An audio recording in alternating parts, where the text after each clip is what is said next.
അമേരിക്കയിൽ ഇത്തരത്തിലുള്ള പ്രകൃതി രമണീയമായ സ്ഥലങ്ങൾ കുറേ ഉണ്ട്. ഇതൊരു നാഷണൽ പാർക്കാണ്. നാഷണൽ പാർക്കല്ല, ഒരു പാർക്കാണ്. ഇവിടെ മീൻ പിടിക്കുന്നവരെ കാണാം. എനിക്ക് പിറകിലായിട്ട് അവിടെ മീൻ പിടിക്കുന്നവരുണ്ട്.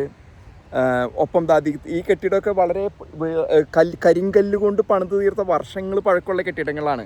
അപ്പോൾ ഇങ്ങനെ പ്രകൃതിയുമായിട്ട് നമ്മൾ ഇഴുകിച്ചേർന്ന് ജീവിക്കുന്ന ഒരു ജീവിതമാണ് നമുക്ക് എല്ലാവർക്കും വേണ്ടത്. പണ്ടൊക്കെ നമ്മുടെ കേരളം എന്ന് പറഞ്ഞാൽ അതുപോലെയായിരുന്നു. പക്ഷേ ഇപ്പോൾ ഹ്യൂമിഡിറ്റി, ചൂട്, പുഴുക്കം കാരണം നമുക്ക് കേരളത്തിൽ ജീവിക്കാൻ പറ്റാത്ത സ്ഥിതിയായി. ഏകദേശം ഒരു 35-40 ഡിഗ്രി വെന്തുരുകാണ്. കേരളം ജീവിക്കാൻ പറ്റാത്ത. ഞാനിപ്പോൾ അടുത്ത് ഒരു കുടുങ്ങി പോയിപ്പോൾ നല്ല കാലാവസ്ഥ 25 ഡിഗ്രിയൊക്കെ ഉള്ളൂ. പക്ഷേ ഞാനിത് ഇന്ന് സംസാരിക്കാൻ ഉദ്ദേശിക്കുന്ന വിഷയത്തല്ല.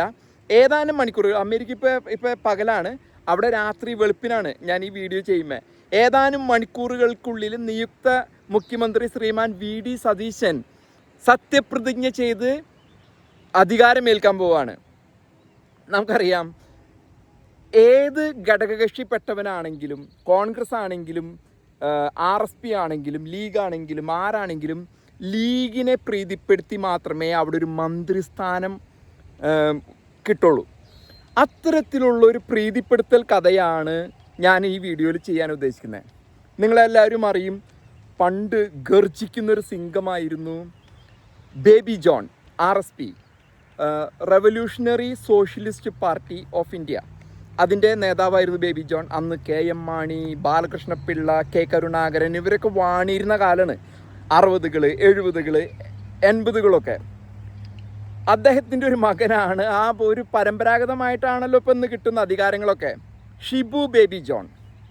ഷിബു ബേബി ജോണിൻ്റെ ഇന്നലത്തെ പ്രസ്താവനയാണ്, മുസ്ലിം ലീഗിൻ്റെ മുമ്പിൽ മുസ്ലിം എന്നും പറഞ്ഞ് ലീഗിനെ അപമാനിക്കരുതെന്ന്. അതായത് ലീഗ് എന്ന് വിളിച്ചാൽ മതി. ഇതെന്താ ഫുട്ബോൾ കളിയോ? ലീഗ് എന്ന് പറയാനായിട്ട് ഇവരെന്താ ഫുട്ബോൾ കളിക്ക് പോകുന്നുണ്ടോ?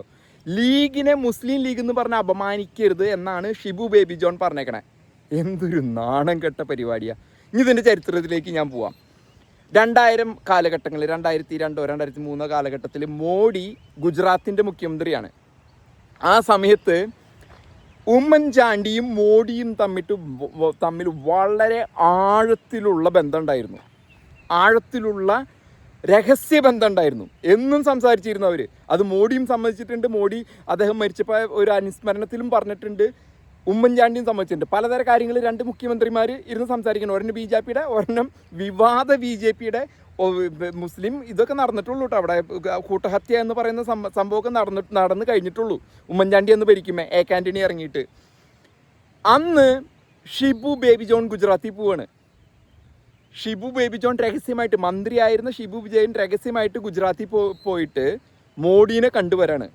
കത്തിപ്പടർന്നില്ലേ ഉമ്മൻചാണ്ടി? മുസ്ലിമുകളുടെ ചങ്കായ ഉമ്മൻചാണ്ടിയുടെ മന്ത്രിസഭയിലെ ഷിബു ബേബി ജോൺ പോയിരിക്കുന്നു ഗുജറാത്തിൽ മോഡീനെ കാണാൻ. എവിടെ കെടുക്കണ്, എങ്ങനെ ഇരിക്കണ്? അത് ആ ഒരു കഥ. അതിനുശേഷം CPM നിന്ന് അബ്ദുള്ള കുട്ടി ചാടി കോൺഗ്രസ്സിൽ വന്ന് അദ്ദേഹം മോഡീനെ പൊക്കി പറഞ്ഞു. അതിൻ്റെ പേരിൽ കാരണം ഇവർ സത്യങ്ങൾ വിളിച്ച് പറയാണ്. സത്യങ്ങൾ വിളിച്ച് പറഞ്ഞാൽ ഇവിടെയുള്ളവർക്ക് ഇത് ചെയ്യും.